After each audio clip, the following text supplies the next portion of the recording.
O Jacaré. A vida e obra de Pacheco Pereira. Escritor, político, comentador, professor. Polémico. Sempre polémico. José Pacheco Pereira é um dos intelectuais mais marcantes das últimas décadas. E é também, dentro dos maiores vultos da sua geração, aquele que é menos reconhecido pelo país, menos apreciado pelos seus pares. O documentário que se apresenta é uma singela homenagem à obra e ao homem. Mas é, sobretudo, uma forma de garantir que o seu legado seja julgado de uma outra forma. A Lagartixa e o Jacaré é o nome da coluna com que semanalmente nos brinda nas páginas da revista Sábado. Pacheco Pereira, a juventude. José Álvaro Machado Pacheco Pereira nasceu no seio de uma família da pequena burguesia do Porto e foi nesse berço que começou a estudar e a refletir sobre os conflitos que caracterizavam a sociedade portuguesa. Logo ali, revelou grande independência e isenção. E onde se esperava que a solidariedade entre pares triunfasse, venceu o espírito crítico. Quando quase todos preferiam o combate político e a luta revolucionária, Pacheco fez da resistência intelectual a sua arma. A resistência ao regime fazia-se no campo mais brutal e difícil de todos, o campo das ideias interiores. Só depois de abril essas ideias interiores conheceram o exterior. Pacheco começa então o extraordinário percurso literário que o levaria mais tarde ao célebre paradoxo do ornitorrinco. São da sua lavra obras únicas da ciência política made in Portugal, como as lutas operárias contra a carestia da vida ou os conflitos sociais nos campos do sul de Portugal. Mas Pacheco era um jovem com querer e ambição. E queria, sobretudo, sonhava, sobretudo, levar as suas ideias das páginas dos livros para o campo prático. Sonhava com o dia em que a utopia comunista, que tantas vezes estudou, se tornasse numa realidade para milhões e milhões de portugueses. Em 1966, procura filiar-se no Partido Comunista. Zita Seabra descreveria mais tarde esse encontro como sendo estranho. A estranheza de Zita era para com a preparação intelectual do autor de Abrupto. Diz a ex-deputada no livro Foi Assim. Só conheci um caso de alguém que entrou na vida política dessa altura depois de ter optado por ler os clássicos e considerar que estava teoricamente preparado para o fazer. Foi o José Pacheco Pereira. Pacheco sabia mesmo o que era o comunismo e sabia o que queria para o seu país. Por isso mesmo, este processo de adesão haveria de marcar para sempre a sua vida e obra. Poucos meses do encontro com Zita Seabra, José Pacheco Pereira vê a sua filiação recusada no PCP. O sonho de adolescente cai por terra. A figura até então venerada de Álvaro Cunhal torna-se numa obsessão que durará até aos dias de hoje. Pacheco nunca perdoará a incapacidade que o PCP revelou de lhe reconhecer o talento e de lhe dar os instrumentos que considerava fundamentais para mudar o país. Nunca perdoará ao ídolo Álvaro Cunhal. O desgosto atormentará o bloguista, condicionando-lhe a obra e a vida. Mas o espírito de missão era mais forte que qualquer ressentimento. Não se conseguindo integrar no partido da sua eleição, Pacheco criou o seu próprio partido. Nascia o PCP-ML. O desagravo com o PCP condicionou ainda a orientação ideológica da obra. O PCP-ML afastava-se do marxismo de Cunhal e reinventava-se na figura de um maoísmo pachequista. Apesar de tudo, houve pouco relacionamento popular. A intelectualidade e as massas proletárias do país ainda não estavam preparadas para o gênio criativo do consultor de marketing político de Manuela Ferreira Leite. O partido lentamente esmoreceu, frustrando as sempre elevadas expectativas do mais célebre residente da Marmeleira. O PCP-ML atingiu o seu zénite quando uma patrulha da PIDE fez uma inesperada rusga à casa de Pacheco, que era também a sede da secção norte. Apreenderam-se folhetos, mas o profissional de média que mais fala sobre os média sentiu a necessidade de passar à clandestinidade. E assim foi. O partido passou à clandestinidade com ele. Pacheco Pereira, a carreira. José Álvaro Pacheco Pereira volta da clandestinidade em 1975. Um ano depois da revolução que acabou com as clandestinidades. O PCP-ML não regressou com ele. Era um país diferente e o futuro líder do grupo parlamentar de Cavaco Silva procurava encontrar o seu próprio espaço na praxis política. O sonho de ver a República convertida ao maoísmo não tinha morrido com o fim do partido que fundou. Entretanto, as ideias fervilhavam. Novas ideias. Em 1983, edita praticamente sozinho o estudo sobre o comunismo, Boletim de Estudos Interdisciplinares sobre o Comunismo e os Movimentos Comunistas. Na prática, uma recolha de textos e documentos sobre a vida política portuguesa, comunista. A escrita voltou a não lhe bastar. Diz a doutrina que a política se faz através do exercício do poder e Pacheco era um homem da doutrina. Voltou por isso a procurar forma de exercer poder. Poucos meses depois de começar a editar os estudos sobre o comunismo, passa do comunismo para o socialismo. Funda o Clube da Esquerda Liberal, um espaço que partilha com outros grandes nomes da ciência política como João Carlos Espada ou Manuel Vilaverde Cabral. Nomes com os quais também se haveria de incompatibilizar. O clube duraria pouco. A experiência de contacto com homens de direita, como João Carlos Espada, teria um efeito mais duradouro.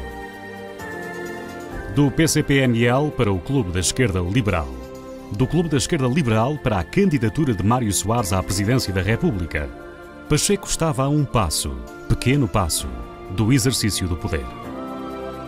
Esse passo seria dado em 1987. O Partido Social Democrata, que ele tinha atacado durante toda a sua vida política, acaba por lhe dar guarida. Pacheco é eleito deputado. Nascido no Porto, residente em Lisboa, Pacheco é eleito por Aveiro, que ficava mais ou menos a meio caminho. O cronista da revista Sábado, fiel às suas convicções e aos princípios ideológicos com que se formou homem, acaba por pedir filiação junto dos sociais-democratas. O PSD não era o PCP e Cavaco não era Cunhal. A ficha de adesão é aceite e Pacheco Pereira passa a militar numa das estruturas mais selectas do partido, a Secção D de Lisboa. De uma só vez, Pacheco passava a partilhar o mesmo espaço de militância com o atual Presidente da Comissão Europeia, o atual Presidente da República, ex-Primeiro-Ministro Santana Lopes, ministros e ex-ministros Moraes Sarmento, entre outras personalidades, Darth Vader. Em pleno cavaquismo, o deputado de Aveiro e autor dos estudos sobre o comunismo fazia agora parte do círculo dos mais poderosos do regime. Pacheco destacava-se. A sua preparação ideológica e os estudos que desenvolveu na área do marxismo-leninismo fizeram dele um representante português na NATO de exceção. E também o fizeram brilhar à frente da Subcomissão para a Europa de Leste, a ex-URSS. Estas e outras prestações rapidamente o levaram a afirmar-se como uma das mais sólidas promessas intelectuais do partido. Ele e um outro nome, até então desconhecido, Domingos Duarte Lima. Os dois ocupavam o mesmo espaço e o mesmo título. Acabaram por se fazer rivais em confrontos internos que se tornaram lendários. Duarte Lima, que quase sempre manteve prevalência sobre o intelectual, acaba por ser afastado da liderança do grupo na sequência de denúncias anónimas aos jornais. Resultado da referida rivalidade entre os dois jovens turcos, houve logo quem apontasse o dedo a Pacheco Pereira como autor das denúncias, mas a verdade é que nunca nada ficou provado. Pacheco triunfou no combate que teve com Lima e ficou-lhe com lugar. Mas estávamos no crepúsculo do regime. Pacheco Pereira e o partido. O PSD é derrotado nas eleições de 1995. Mais do que uma promessa, Pacheco era uma certeza do partido. Homem intelectualmente orientado para o papel das massas, Pacheco inflamava as audiências do aparelho partidário com discursos intrépidos e arrebatadores.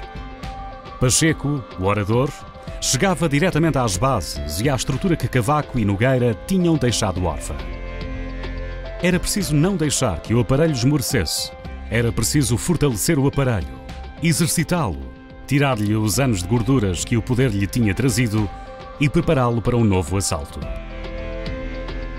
Marcelo posicionava-se como líder nacional, mas Pacheco desconfiava. Sabia que mais cedo ou mais tarde chegaria a sua hora. E para isso faltava-lhe aparelho. Os tempos do PCP-ML e do Clube da Esquerda Liberal não se podiam voltar a repetir. Faltava-lhe estrutura, tropa, militares. E faltava-lhe posicionar-se. E foi na Distrital de Lisboa, a maior distrital do país, que encontrou o instrumento para o seu plano. Desta vez, não podia haver falhas. O deputado de Aveiro, nascido do Porto e candidato a Lisboa, soube rodear-se. Garante o apoio dos barões do cavaquismo e não hesita em pedir o auxílio da maçonaria. Luís Nandinho de Carvalho, grão-mestre da Grande Loja Legal, integra as listas do portuense sem sotaque. O apoio da maçonaria revelar-se-ia decisivo. É graças a esse apoio que Pacheco Pereira, 3 linhas ideológicas depois, derrota por apenas 58 votos um jovem candidato que dava os primeiros passos na estrutura do partido. Esse candidato era Pedro Passos Coelho. Mesmo vitorioso, o especialista em média nunca perdoou ao antigo líder da Jota, chegando mesmo a acusá-lo de tirar fotocópias nas máquinas do partido durante a campanha. A ruptura entre os dois dura até hoje. Mas Pacheco era um homem de visão, e para garantir que os erros passados não se repetiriam, o até então sempre solitário Pacheco começou mesmo a fazer a sua própria escola. Entre os seus seguidores, destacaram-se 2 jovens de talento indiscutível, Helena Lopes da Costa e António Preto. Os dois chegariam longe. Helena Lopes da Costa seguiria Santana Lopes e António Preto acabou por também ocupar o cargo de presidente da Distrital. Os 2 nomes ficariam mais tarde conhecidos do grande público por alegado envolvimento em casos de corrupção. A sua vez tardava em chegar.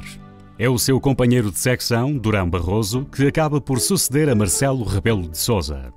O mesmo que o convidaria para substituir Leonor Beleza como cabeça de lista às eleições europeias de 1999. Pacheco aceita. Talvez o único erro de uma carreira política em vários partidos, quase sempre imaculada. É feito vice-presidente do Parlamento Europeu, mas vê-se longe do aparelho, longe da elite pensante, longe do país e longe das decisões. Espécie de exílio que Pacheco combateu como podia, da única forma que podia. Para voltar ao contacto com os portugueses, retoma e reforça a carreira de articulista. Escreve para os jornais, faz programas de rádio e de televisão. É também nessa linha que, em 2003, funda o blog Abrupto. Pacheco é o pai da blogosfera em Portugal. É ele que reinventa a política feita no online. E num mundo de interesses ocultos, Pacheco distingue-se sempre pela lealdade, desinteresse e correção das opiniões que escreve. Foi essa mesma lealdade e desinteresse que lhe permitiram colecionar o numeroso leque de admiradores e mesmo amigos que ainda hoje tem. Pelo caminho tem finalmente o seu ajuste de contas com Álvaro Cunhal. A recusa da sua filiação fica vingada muito justamente com a publicação da biografia do antigo secretário-geral do Partido Comunista. Mal amado pelos seus pares comunistas, Pacheco torna-se o biógrafo de referência do mais conhecido comunista português. Finalmente alguém acumula capital com Álvaro Cunhal. O seu triunfo é total. Pacheco, o político, fez-se Pacheco, o comentador. E comenta a atualidade e a vida do partido que era também o seu. Vão-se os sonhos de exercício de poder, mas volta-lhe a isenção e a distância que formaram o seu caráter quando fundou o pequeno PCP-ML. Os líderes vão-se sucedendo no partido. Ouve-se a sua voz crítica, lê-se a sua voz crítica. Pacheco fala dos líderes, da estrutura e da ideologia, mas Pacheco, comentador, estava mais perseverante que Pacheco político. Pacheco, o comentador, desta vez, não mudaria de partido. O tempo vem dar-lhe razão quando Manuela Ferreira Leite é eleita presidente. Uma das pedras angulares da quadratura do círculo volta repentinamente à ribalta política. Nem por isso deixa o comentário. O apoio a Ferreira Leite nunca inibiu nem condicionou a isenção e o rigor das suas análises. Pacheco, o comentador, reinventa-se na figura de estratega e consultor de campanha. Aconselha, acompanha, vive. Vive, mas atormentado ainda pelos fantasmas do passado. A líder com que sempre sonhou é pressionada a deixá-lo de fora das listas à Comissão Política Nacional. Pacheco só voltaria a encontrar lugar nas legislativas. Nascido no Porto, presidente de distrital em Lisboa, deputado por Aveiro, é agora deputado por Santarém. Pacheco, o consultor, anuncia a estratégia para o confronto final com José Sócrates. Trabalha, multiplica-se em comentários e análises. Trabalha mais um pouco. Mas uma vez mais o país não o compreende e não o aceita. Apesar da situação próxima de bancarrota, o eleitorado prefere confiar mais nas palavras de Sócrates que nas análises de Pacheco. A estratégia sai derrotada. Ferreira Leite sai derrotada. Pacheco culpa o país. A vitória de Pedro Passos Coelho em 2011 é só mais um incidente na relação difícil que José Álvaro Machado Pacheco Pereira sempre teve com os portugueses. Os portugueses nunca quiseram o que Pacheco quis. Pacheco nunca quis o que os portugueses quiseram.